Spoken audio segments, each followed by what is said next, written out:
Good morning. This is Ivan Peña with Cafecito and Westside Stories. Today's Friday, November the 20th. Today's podcast focuses on the needs of the elderly, who might include our parents, our grandparents, or even our neighbors. No matter how you see it, there's an enormous need in our community and in the city for the elderly. King's Compassion is a nonprofit that's been in existence since 2009. They're currently working with about 50 elderly community members. King's Compassion assists with groceries, household needs, or just a friend to sit and talk to. In preparation for the holidays, they're looking for donations for their seniors. If you'd like to make a donation, please contact King's Compassion at 210-325-3183 or 3184. Welcome Rose Reyes, Executive Director, and Robert Reyes, CEO of King's Compassion. Good morning, everyone. My name is Rose Reyes, and this is my husband, Robert Reyes, and we are with King's Compassion. I am the Executive Director, and my husband is the President and CEO. We'd love to share with you a little bit about King's Compassion and what it means to us and what it means to our community. So Robert and I had the great privilege of being able to serve with another nonprofit back in 1999. And this was in the Southtown area. And so, of course, back in 1999, the Southtown area was not as developed as it is now. However, after serving for many years with them, part of what we did was we actually visited and went door to door to meet the families in the neighborhood and let them know about the services and goods that were being offered. And in the process of doing that, we were really drawn to the elderly.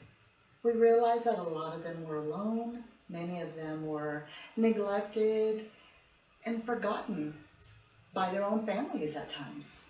And so we really felt drawn to them to the point that we felt called to start our own nonprofit organization, which we started in 2011, and which is King's Compassion. And we have considered it such a privilege to be able to help these people because they are a population that often is abandoned and forgotten, scammed, and not taken care of like they should be, not treated with the respect and dignity that they deserve. And so part of what we do is to really try to turn that around. So we help, specifically we help people that are 70 and above, that are living at or below the poverty level, that are living in a home. It can be rented or owned.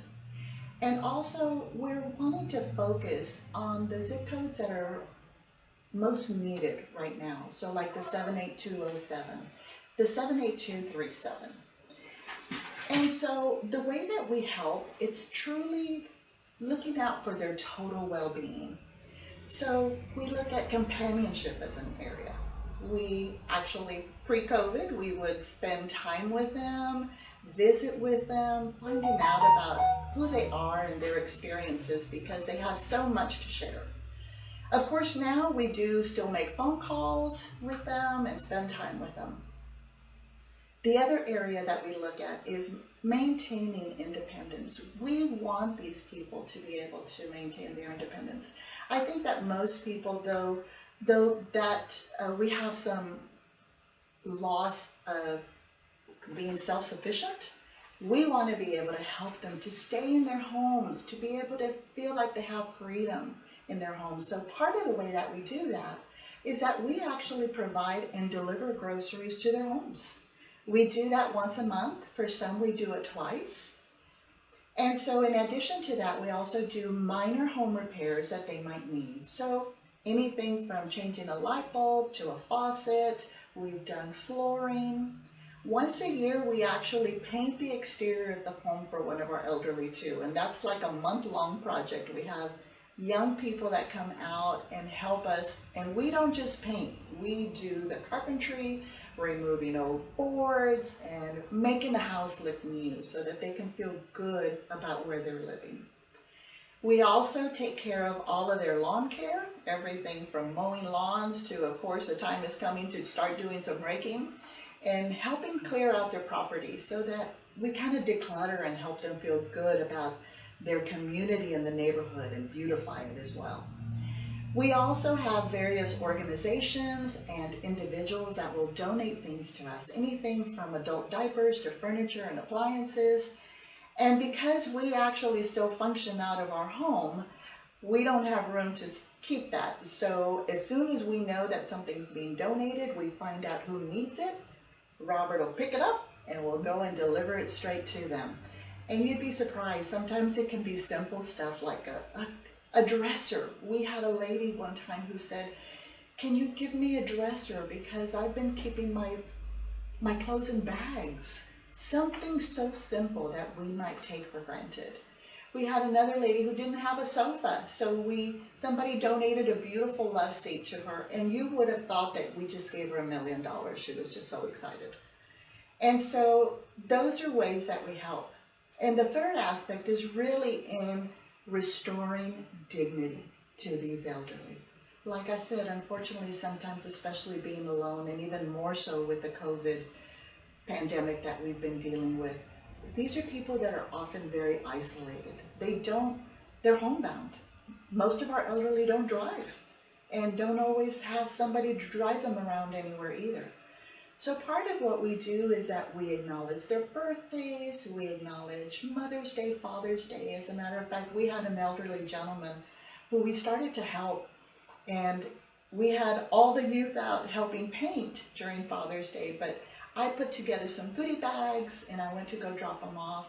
And this gentleman opened the door and he saw me with this bag and he just smiled and he said, "My children didn't remember me, but I knew you wouldn't forget me." That's what we're there for. We want them to know they're important, they're valuable to us. And so in addition to that, part of what we do is that we actually provide Thanksgiving meals. I've normally cooked for them. The very first time we had started King's Compassion, we invited them to our homes. They don't like to leave their homes. So we started cooking meals and delivering it to them on Thanksgiving and making sure that they know that they have a hot meal to enjoy just like everybody else. And we like to stuff it because we know we love eating Thanksgiving leftovers, as an example. And then every year we also do a Christmas wish list. And how many families how many elderly do you take care of, say right now? So right now, about 40. Our goal has been to grow, especially this year, and then of course COVID happened. And so that put a halt on a lot of things. But we're trying to get back to that spot where we're starting to add more elderly now too. This year, we've actually lost 9 of our elderly. Of course, when you're working with the elderly, that is the reality of life. We're thankful that none of them were because of COVID, but nonetheless, we have lost a good number of our elderly this year. And what is your goal in numbers for the coming year? So our goal for this year had been to grow to 100. And so as we look at the coming year, we will probably be looking at about 150 by the end of 2021, if not more. You know, as we're able to find the elderly, because many of the elderly that we help, they aren't necessarily on social. They're not necessarily on social media, as an example. And so we've tried doing like the door-to-door, but the reality is that most of the people that we serve have locked gates. We can't get to them. We don't want to just leave a flyer because we want them to get to see us and know us. And so... And what areas are you working with? So 78207, the Westside, and 78237, Edgewood area, are the areas that we most want to be able to focus on right now. Okay. So you're close by in the neighborhood? Yes. Okay. Good. Yes, Good. absolutely. Good. And so, and our goal is to be able to have a warehouse, and our goal is to have it on the west side, preferably close to the highways, so that as we grow, we won't be just limited to this area, but we would be able to also help in some of the other high poverty zip codes that we have within our city. And so one of the things that we do as well is for Christmas, we ask them for their Christmas wish list. And most of the time, what they want is very practical. Remember, most of the people that we help, they don't have central air and heat, right? So we provide fans during the summer, and then we provide heaters. So a lot of them want heaters, they want blankets, robes, socks, things to keep them warm, practical things for the most part. And so we'll get their Christmas list, and then we'll actually post it on our Facebook page. And then people can contact us and can adopt a senior, adopt somebody, and they can buy their gifts for them. And then we will normally go ahead and wrap all those gifts and then deliver them to them. Is this kind of like you go online and fill out the form, or do you have a location where they can like pull off a name like they do the children's angels, the angel trees? So what we normally do is that we'll have them call me. They can call me, and then I will share the list with them. So that then they can choose from there. We used to do it directly on Facebook and post the list, but it's much easier to just do it this way. And that way, then when it comes time for the deadline to have the gifts, then we'll pick them up, or they can drop them off to us, whichever is easiest for them. And is it just the two of you working on? Yes, we do have lots of volunteers, and we're very thankful. Now, I will be honest with you, COVID has changed everyone's life, right? So when you think about the things that we do, when COVID started, we quit using volunteers because we did not want to take the risk of one of our elderly getting sick. Not intentionally, but regardless, we didn't want them impacted. So Robert and I were the ones who were doing most everything.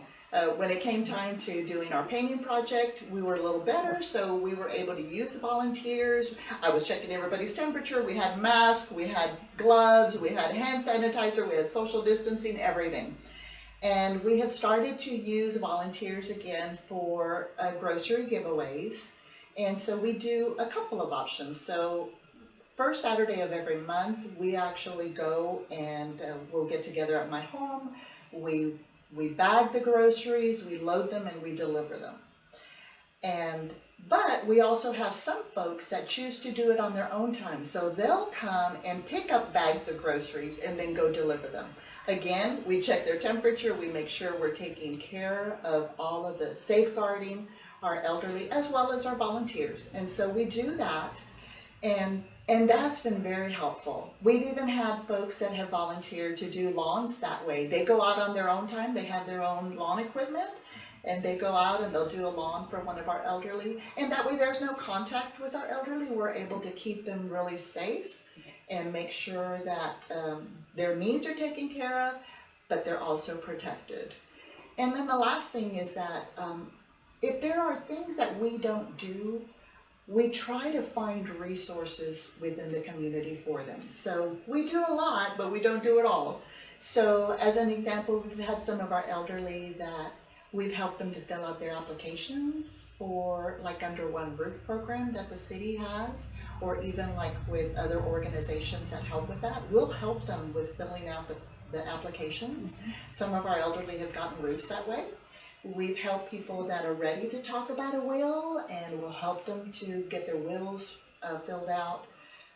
Just looking for where are the resources for the things that they need that we might not help with. But we know that there are lots of resources within our community, and it really is connecting with those and then making sure that we're offering that information to our elderly to be sure that they're taken care of. Wonderful, wonderful. Can you give us an address on how we can contact you? Yes. So the best way to contact us is my phone number, which is 210-325-3184, or also through our email, which is very easy. It's kingscompassion@gmail.com. And that's Kings, KINGS, COMPASSION @gmail.com. That's the best one. And it can be any time. They can send you an email or call you. Absolutely. Okay, just to be specific, phone calls. Yes. Do you have specific hours? So we normally say 9 to 5, but to be honest with you, if people happen to call after that time, we're still looking for opportunities to help. So. Okay, preferably business hours 9 to 5. Yes, okay. yes. But if they happen to call in the afternoon because they work, that's okay too. Okay, wonderful. Thank you so much for being here today. Thank you so much. Thank you for your time.